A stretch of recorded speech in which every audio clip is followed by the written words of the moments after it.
And if you guys are into World Wrestling Entertainment, I was gonna say Federation, but World Wrestling Entertainment, go ahead and check out my homeboy man who just started this page for wrestling content, Wrestling the Marks, where he's posting up a whole lot of just wrestling news, humor, and entertainment. From the dark side of the ring, from the old school highlights of the Hardys and Dudleys being going through tables to Kurt Angle and his obsession with the Percocets and stuff like that, to a lot of these new dudes and seeing how they react to CM Punk coming back into the WWE almost after a decade later, to just a whole bunch of, new wrestlers and where they at now and stuff like that, from the WCW days, from the WWE to even a little bit of AEW, anything wrestling. He's pretty much covering that, and he's doing it, like I said, you got when Divas used to be, the shit. And now I don't know where it stands at now, but just going through his channel, I should say page, I'm sorry, and seeing where the Divas at now is greatly letting me know and informing me, but also just getting a good sense of humor on some of this stuff.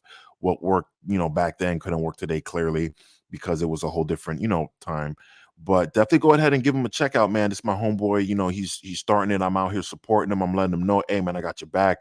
Go ahead and do it. I grew up watching wrestling. He, grew up watching wrestling. Most of us did. Some of us stopped due to maybe the storylines and stuff like that. But like I said, go ahead, give him a look, give him a follow, let him know Class sent you, and just see his content and let him know what you think about it.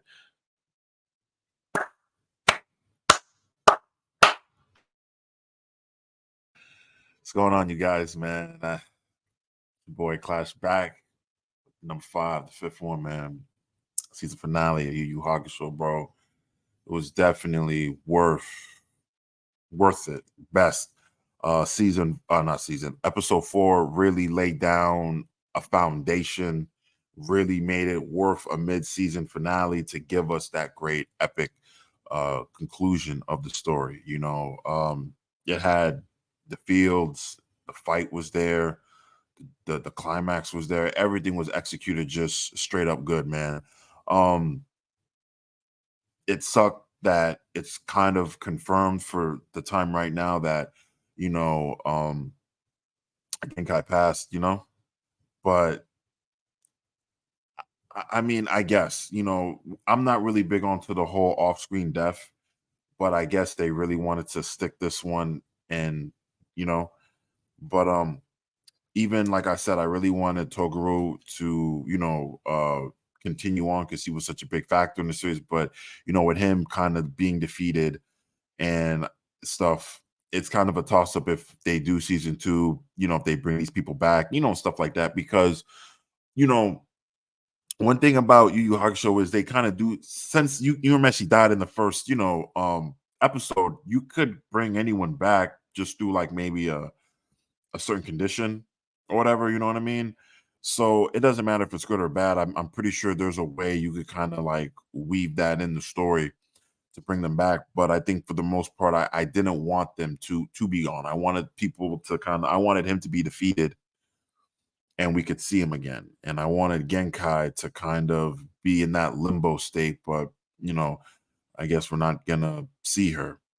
As of this recording now, I think it changed. But what I kind of liked about it was, him and Genkai had a moment in the afterlife. And the afterlife gave me Snake Way vibes from Dragon Ball Z. I don't know if you guys know about it, but it's like this long path from the other world to Kinkai's. And it kind of gave me that when Toguro was walking to his, you could say, destination, maybe hell. And Genkai trying to stop him and have him like atone for a lot. They really made Toguro, they really like brought his origin, his background, like full center, and have you realize he's not really a bad guy. I like stories like that. I really like how when we see these villains and we um like try to figure out like their whole background and stuff like that. And when we realize, well, he's not really bad, this is like, from his standpoint, you know what I mean? Like this is what he's doing. And then us as the viewers, we see like, oh, he's bad. But overall, like his story wasn't really bad. It was just more so of losing students and going through that route. And they show the flashback of that whole monster that attacked his dojo and killed all his students and stuff like that. So it was really really good, and for him to kind of be that person to push Urameshi even more and to kind of see himself in Urameshi, I do feel like that right there he would play a factor in kind of making sure Urameshi's potential doesn't go unchecked or off the rails, so to speak. And even having someone like Kuwabara that's going to push Urameshi, I really feel like in this sense of storytelling, obviously, because it's not the anime, that you could have a Ryu and Ken situation where one and the other keep each other in line happen if they happen to go off the rails and fall into the dark side. And if that all fails, then you would have like Genkai step in or Toguru step in and kind of like reel it back in and have them um on that straight and narrow path. But it was interesting to see the younger Genkai trying to talk to Toguro and stuff like that. I really enjoyed that moment. I really like the romance or the friendship, I'll say, for right now, potential romance with I think it's Yukiri, or I'll just say Hiei's sister just to keep myself safe. But I'll probably just Yukiri, I think Yukiri, whatever, Hiei's sister. I'll probably edit it somewhere around here to give out her proper name. But it was good to kind of see her, Kuwabara interact, and Kuwabara always being heroic, having that code. It's there. It's plain in sight there. Like this is straight taken out of the anime. Kurama, Hiei, and then to even have Hiei kind of have that banter, that back and forth with Kuwabara is there. Hiei didn't really reveal to his sister that, you are my long lost sister, but she kind of gets the hint, I think, until Hiei comes forth. But it could be still maybe shrouded in some type of mystery. But I would like for Hiei to kind of just flat out say, hey, you are my, younger sister or older sister. I think it's his young, yeah, his younger sister, long lost. So, I am your brother at that point. So she could, be a little bit relieved and stuff like that. So, but overall, man, episode 5 was good, man. The combat was great, the buildup was great, the stakes were good. I do feel like they can continue it. This isn't something that's a one and done, because the younger Toguro is still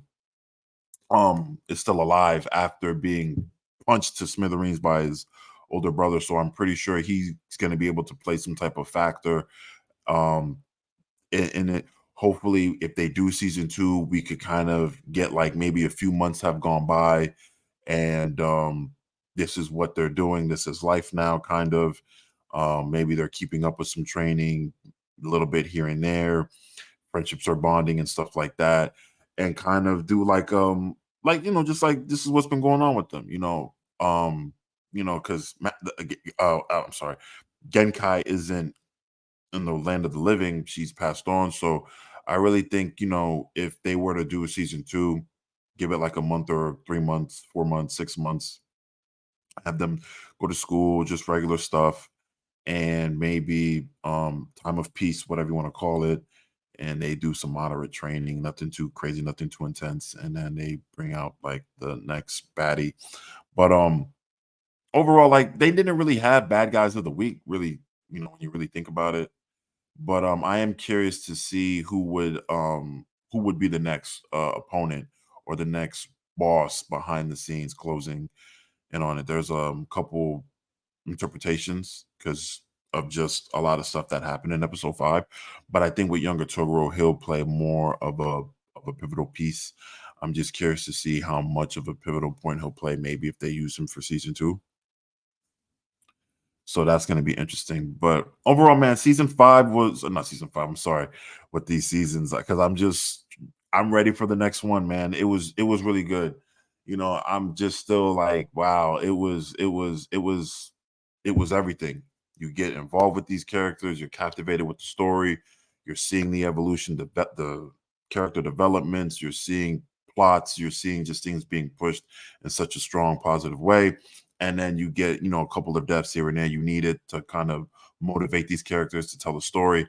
And I think they didn't really hold no punches and stuff like that. So I like I hope to see them again. But if their interpretation of death is once they're dead, it's even hit more harder from home. I kind of felt with Urameshi and Kurabara when they found out that their master had passed, because of the simple fact I feel like they still had so much to learn and they kept that promise. And I think they wanted to win and showcase that to their master, which would always be like a touchy thing. But instead, he just was like, I kept my promise, master. I did what I said I was going to do, which was good. So overall, man, episode 5 was a nice bookend to the season, a nice entry to the whole series. If you guys haven't seen it, I would really recommend it. Action from start to finish, story from start to finish. There was nothing that was dragging on at all. Episode 4 was a build up. It didn't have the same high octane as the first 3 episodes, but it was meant to be more of a build up, a climactic thing for what's to come in this last episode. So I really enjoyed it. There's nothing I could say bad. Like, I'm not saying, this series didn't go wrong. It had a little bit of its, stuff that could have been better. And I'm gonna have to talk about that in my next video of just the series overall. These were just pieces of each episode and like what I thought about it. It's tremendous. It was great. You guys should definitely go and check that out. But that's gonna really wrap up, my whole personal feel about episode 5, man. I really wish we had a few more episodes, but it is what it is. What can you do? It was really worth the watch. You guys like what I'm doing, hit the subscribe button, hit the like button. If you guys have any thoughts, leave them in the comments down below. What you guys thought about episode 5.